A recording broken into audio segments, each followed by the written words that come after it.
Well, many parts of Australia were this week caught by a cold snap, and that serves as a timely reminder that the cold and flu season is upon us. So what should we do to stay healthy this winter? Dr. Cindy Pan is here. Good morning to you, Cindy. Good morning. Now, are you seeing many patients yet with colds and flus? Yeah, I mean, you see them all year round, but probably, there are these seasonal peaks and troughs, and it is affected by weather.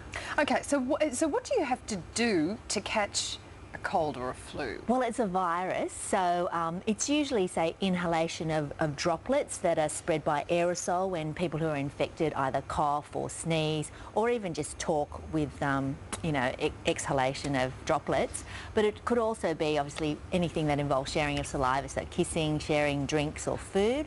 And it can also be, say, if surfaces or objects are contaminated and you touch those and the virus is on your hands, and then if you touch your eyes, nose or mouth, then it can enter via those mucous membranes. Okay, so they're difficult to avoid, really. Yeah. What's the difference between a cold and a flu? A lot of people say I've got the flu when they've only got a head cold. Well, they're caused by different types of viruses.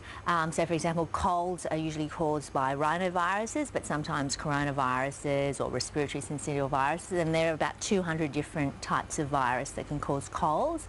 And flu is short for influenza, so it's caused by influenza A, B or C. But again, there are multiple strains, and every year there are new mutations arising. So that's why it's so hard to ever not get one, because you're never going to be immune to all of those strains. Okay, so is there any way to avoid it? Do you recommend the flu shot? Yeah, I do. I mean, the flu vaccine is formulated each year to include what are considered to be the nastiest or most virulent strains, so that at least it'll stop you from getting one of those very, very severe flus. Like bird or swine or, Well, yeah, those things have been incorporated into some of the flu vaccines. Yeah.